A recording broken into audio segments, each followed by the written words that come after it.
قرآن اور بائبل یہ کہتے ہیں کہ حضرت آدم اور حضرت حوا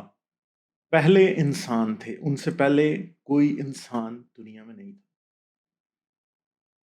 مگر کیا اس بات میں کوئی صداقت ہے؟ کیا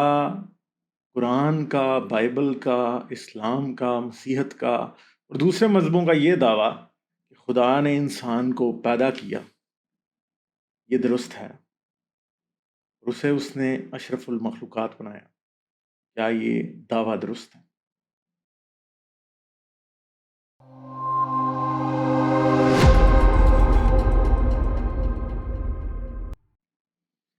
آداب دوستو، میں ہوں غالب کمال اور آپ مجھے یوٹیوب پر دیکھ رہے ہیں۔ قرآن اور بائبل میں حضرت آدم اور حضرت حوا کا قصہ بارہا ڈسکس ہوتا ہے۔ یہ لکھا جاتا ہے کہ حضرت آدم کو پہلے پیدا کیا گیا، پھر حضرت حوا کو ان کی پسلی سے پیدا کیا گیا۔ بائبل تو کلیئرلی یہ ساری بات مینشن کرتی ہے، قرآن بھی اس کی طرف اشارہ کرتا ہے، حدیثوں میں اس کی مزید ڈیٹیل مل جاتی ہے، تفسیروں میں ہمیں پتہ چل جاتا ہے کہ حضرت آدم و حوا کی پیدائش کیسے ہوئی۔ اور آج تو وہ وقت آ چکا ہے کہ غامدی صاحب اور بہت سے اور اسلامی اسکالر، جن میں یاسر قاضی ہیں اور بہت سے لوگ ہیں، جو کہ ایولوشن کو درست ماننے لگے۔ وہ یہ کہتے ہیں کہ انسان کا ارتقاء ہوا اور ایولوشن کے تھرو، ایولوشن ایک گائیڈڈ تھی اور ایولوشن کے تھرو انسان پیدا ہوا، اور اس کے بعد آخر پہ آ کے خدا نے آدم و حوا کو چن لیا اور وہاں سے نسل انسانی چلی آ گئی۔ مگر یہ بات کے ساتھ بہت سارے پرابلمز ہیں، کیونکہ غامدی صاحب کا یہ دعویٰ یا اور جو اسلامی اسکالرز جو کہ ایولوشن کو ایکسیپٹ کرتے ہیں، ان کے اس دعوے کی حقیقت جو ہے وہ بہت ہی شیکی فاؤنڈیشن پہ کھڑی ہے۔ کیونکہ ہمیں یہ پتہ ہے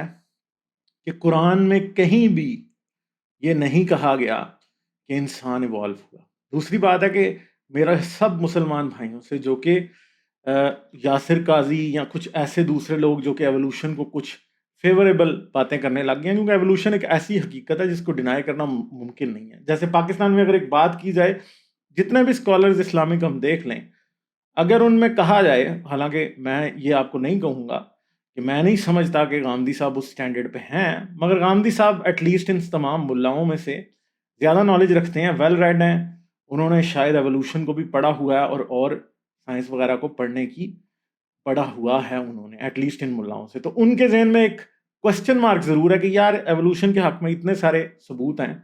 تو اسے ڈینائی کرنے کے بجائے قرآن اور اسلام کے ساتھ ریکنسائل کرنا پڑے گا،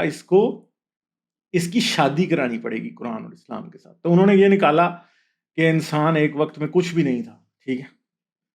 صحیح، اور اس آیت کی بیس پہ انہوں نے یہ کہہ دیا کہ انسان کا ارتقاء ہوا ہے، انسان کوئی قابل ذکر چیز نہیں تھا، یہ انسان کے ارتقاء کی بات ہو رہی۔ مگر مسئلہ یہ ہے کہ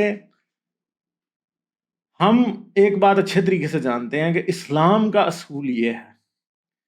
کہ قرآن کیونکہ نبی پہ اترا ہے، اور نبی سے بہتر قرآن کی تفسیر یا قرآن کے اوپر کامنٹری کوئی اور نہیں کر سکتا۔ اس بات کو غامدی صاحب ٹوٹلی نظر انداز کر دیتے ہیں، اور اس نظر انداز کرنے کی جو وجہ ہے وہ یہ ہے، وہ اسلامی نہیں ہے، وہ سائنس ہے اصل میں۔ کیونکہ سائنس نے یہ بات ثابت کر دی ہے کہ ارتقاء ایک حقیقت ہے، اسی وجہ سے غامدی صاحب کو آج مجبوراً اس بات کو پکڑنا پڑ رہا ہے۔ اور غامدی صاحب جو کہتے ہیں اس کے بارے میں ہم ذرا تھوڑا سا اینالائز کرنے کی کوشش کرتے ہیں۔ تو کیا غامدی صاحب جو ہیں وہ قرآن کی تفسیر رسول اللہ سے زیادہ اچھی کر سکتے ہیں؟ یہ ایک سوالیہ نشان ہے جو کہ غامدی صاحب کو ویسے رسول اللہ سے بڑا بنانے کی بات ہے، اور ہم اس بات کو اس طرح سے نہیں لے سکتے، کیونکہ قرآن کے اوپر سب سے بڑی اتھارٹی رسول اللہ خود ہیں، اور رسول اللہ نے اگر اس آیت کا کہ انسان ایک وقت میں ایک قابل ذکر شے نہیں تھا، اس کی تفسیر کہیں بھی رسول اللہ نے کسی حدیث میں، کسی کامنٹری میں یہ نہیں بتایا کہ جی اس کا مطلب ارتقاء ہے۔ اور میں دعوے سے یہ بات کہہ سکتا ہوں کہ رسول اللہ کو بالکل بھی ارتقاء کا اندازہ نہیں تھا، اور نہ ہی انہوں نے کبھی بھی ارتقاء کی طرف کوئی اشارہ دیا۔ کسی بھی صحابی نے ارتقاء کی طرف کوئی اشارہ کبھی نہیں دیا۔ اس کے علاوہ مفسرین نے، چاہے وہ جلالین ہو جائیں، چاہے وہ ابن کثیر ہو جائیں، چاہے وہ کوئی اور مفسر ہو جائیں، کسی نے بھی کبھی یہ نہیں کہا کہ انسان ارتقاء سے وجود میں آیا ہے، بلکہ وہ یہی سمجھتے تھے کہ باغ عدن میں یا جنت کے اندر اللہ نے حضرت آدم کو مٹی سے بنایا، اور مٹی سے بنانے کے بعد ان کے نتنوں میں زندگی کا دم پھونکا اور وہ زندہ ہو گئے، اور ان کی پسلی سے ہوا کو بنایا گیا۔ یہ یہی کہتے ہیں پرانے تمام مفسرین۔ تو اس لیے اگر کوئی شخص آج کی دنیا میں آ کے اس قرآن کی تفسیر کو بدلنے کی کوشش کرے، یا پھر کچھ مسلمانوں کے ذہن میں یہ ایک مغالطہ ہے کہ قرآن ایک ایسی کتاب ہے کہ وقت کے ساتھ ساتھ جیسے جیسے نیا نالج سامنے آئے گا، اس کے ساتھ ساتھ اس کی مزید اس میں سے راز کھلیں گے، مگر صحابہ اور رسول اللہ کا کلیم کبھی بھی یہ نہیں رہا، اور ہمیں اس بات کا کوئی بھی اندیہ پرانی کلاسیکل اسلامک لاجک میں کہیں بھی نہیں ملتا۔ اور ایسی صورت میں ہم بالکل بھی یہ نہیں کہہ سکتے کہ غامدی صاحب کی یہ پوزیشن یا باقی کے ان لوگوں کی یہ پوزیشن جو کہ آج اسلام کی بنیاد، جو کہ آج سائنس کی بنیاد پہ اسلام کی تفسیر قرآن کا مطلب بدلنے کی کوشش کر رہے ہیں، ان کی باتوں میں کوئی بھی حقیقت کہیں بھی پائی جاتی ہے۔ اس کے علاوہ اگر ہم ارتقاء کو دیکھیں، اگر ہم زمین کی تاریخ کو دیکھیں، اگر ہم انسان یعنی ہومو سیپینز کی تاریخ کو دیکھیں، تو ہمیں ہومو سیپینز کے پیرلل میں ایک اور ہومنڈ سپیشیز کھڑا ہوا دکھائی دیتا ہے، جس کا جینیٹک کوڈ آج مکمل طور پہ میپ کیا جا چکا ہے۔ نیانڈرٹال جینوم پروجیکٹ آج کمپلیٹ ہے، اور ہم یہ جانتے ہیں کہ نیانڈرٹالز ایک حقیقت تھے، اور وہ ہمیشہ ہمارے ساتھ ایگزسٹ کرتے تھے۔ آج سے 40,000 سال پہلے وہ ایکسٹنکٹ ہو گئے، اور اس ایکسٹنکشن کے بعد سے یہ زمین کے اوپر ہومو سیپینز کی مکمل حکومت تھی۔ ہم افریقہ میں ایوالو ہوئے، وہ یوریشیا میں ایوالو ہوئے، وہ ٹھنڈے علاقوں میں رہتے تھے، دماغ ان کے کا جو والیوم ہے وہ ہم سے بھی بڑا تھا، ان کی کوگنیٹو ایبلٹی بالکل ہمارے برابر تھی، اور انسان میں لینگویج اور ہائر برین فنکشن کی ایوولوشن تقریباً آج سے 50,000 سال پہلے ہمیں دکھائی دیتی ہے، مگر 40,000 ایئرز پہلے ہمیں نیانڈرٹالز ایکسٹنکٹ ہوتے ہوئے دکھائی دیتے ہیں۔ تو قرآن، حدیث، بائبل، کوئی پرانی میسوپوٹیمین متس، کوئی امریکن متس، کوئی آسٹریلین متس، چائنیز متس، کسی نے بھی کبھی بھی کہیں پر بھی نیانڈرٹالز کو مینشن نہیں کیا، مگر آج ہم جانتے ہیں کہ وہ ایک حقیقت تھے، وہ ایک ہمارا کزن سپیشیز تھے جن کے ساتھ ہم انٹر بریڈ بھی کرتے تھے۔ غامدی صاحب جو ہیں وہ کہہ دیتے ہیں کہ وہ انسان ہی تھے، مگر مسئلہ یہ ہے کہ ہم انہیں انسان اس لیے نہیں کہہ سکتے کہ ہم افریقہ میں ایوالو ہوئے تھے، ایک وقت ایسا تھا کہ ہم ٹوٹلی افریقہ تک کنفائن تھے، مگر وہ لوگ یوریشیا میں علیحدہ طور پہ اپنے طور پہ رہ رہے تھے، اور نہ صرف رہ رہے تھے، ان کی پوری زندگی وہیں پر گزر رہی تھی، اور وہ وہیں پہ اپنا گزر بسر کر رہے تھے۔ اس لیے ہم ان کو ایک علیحدہ سپیشیز مانتے ہیں، ایک کزن سپیشیز جن سے ہم نے انٹربریڈ بھی کیا، اس میں سے بہت سی انٹربریڈنگ کی وجہ سے پیدا ہونے والی نسل سکسیسفل بھی رہی، اور آج بھی ہم میں ان کا 3% ڈی این اے پایا جاتا ہے، بٹ سٹل وہ ڈی این اے نیانڈرٹال کا ڈی این اے ہے، وہ انسان کا ڈی این اے نہیں ہے، وہ ہومو سیپینز کا ڈی این اے نہیں ہے، ہم یہ جانتے ہیں، مگر ان کا ذکر کہیں بھی نہیں۔ چلیں، غامدی صاحب یہ کہہ سکتے ہیں کہ نیانڈرٹالز بھی انسان تھے، مگر اس سے اگلی جو بات ہے وہ یہ ہے کہ نیانڈرٹالز صرف واحد انسان نہیں تھے، نیانڈرٹالز واحد انسان نہیں تھے، ڈینیسوونز بھی تھے،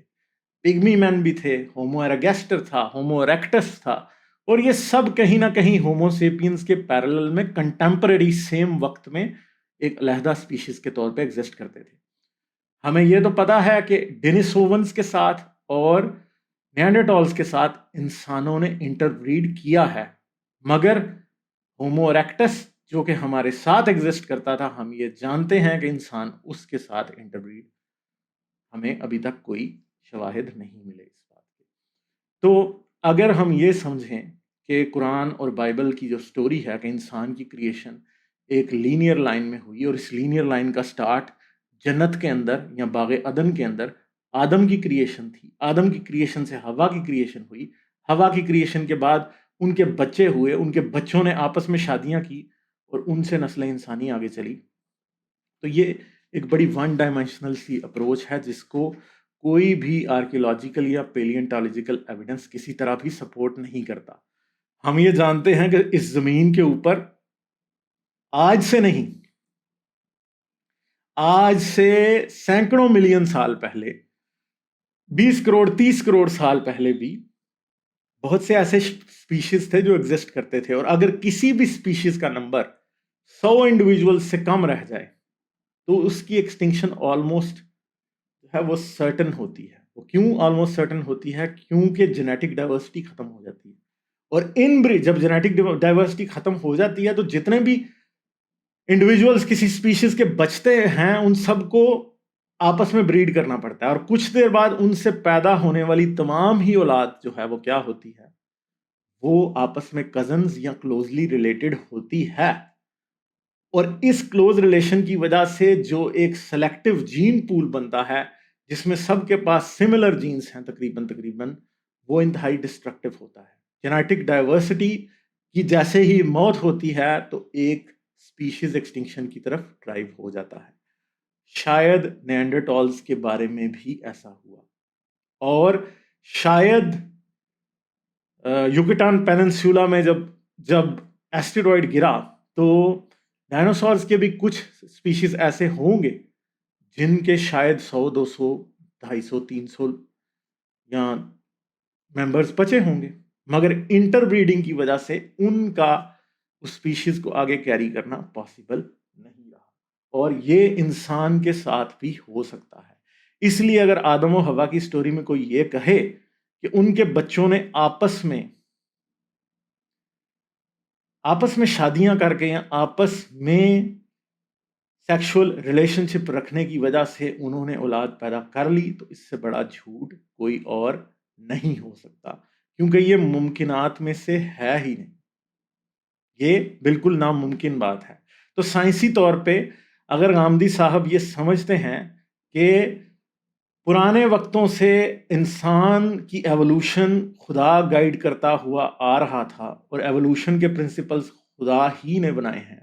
تو اگلا سوال ہمارے سامنے جو منہ کھولے کھڑا ہوتا ہے کہ خدا نے اپنا ہی ایوولوشن کا پرنسپل پھر کیسے توڑ دیا؟ کیونکہ غامدی صاحب پھر یہ ضرور مانتے ہیں کہ آدم و حوا کی باقی انسان اولاد ہیں۔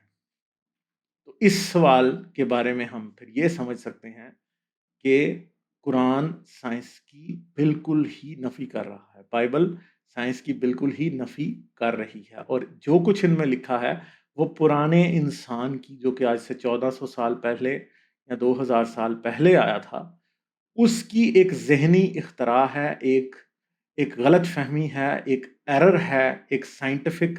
نہیں بلکہ ایک میتھولوجیکل داستان ہے جس کی سائنٹیفک ریزننگ غامدی صاحب جیسے لوگ آج ڈھونڈنے کی کوشش کر رہے ہیں، مگر اس میں کوئی حقیقت نہیں۔ غامدی صاحب چاہے جتنی مرضی مینٹل جمناسٹک اس بات پہ کر لیں، ایوولوشن اپنی جگہ ایک حقیقت ہے، اور ایوولوشن کو کسی بھی تھیولوجی کی ضرورت نہیں ہے، اور اگر ہم ایوولوشن کو پیورلی سائنٹیفک نظر سے دیکھیں تو ہمیں اس میں کسی خدا کے ہاتھ کی کہیں بھی ضرورت دکھائی نہیں دیتی، اور ہمیں یہ پتہ ہے کہ آدم و حوا کی اساطیر یا لیجنڈری قصے جو ہیں وہ اینشنٹ ایجپٹ اور اینشنٹ میسوپوٹامیہ کی متس کو لے کر توڑ مروڑنے کے بعد تیار کیے گئے، جن میں کوئی بھی حقیقت کہیں سے دکھائی نہیں دیتی۔ امید ہے آپ کو آج کی یہ ساری بات سمجھ آئی ہوگی۔ میں آپ سے اجازت چاہتا ہوں، آداب۔ لائک، شیئر اور سبسکرائب کرنا مت بھولیں۔ اس کے ساتھ ساتھ آپ میرے چینل کو پیٹریون پر سپورٹ کر سکتے ہیں۔ پیٹریون کا لنک ویڈیو کی ڈسکرپشن میں ہے۔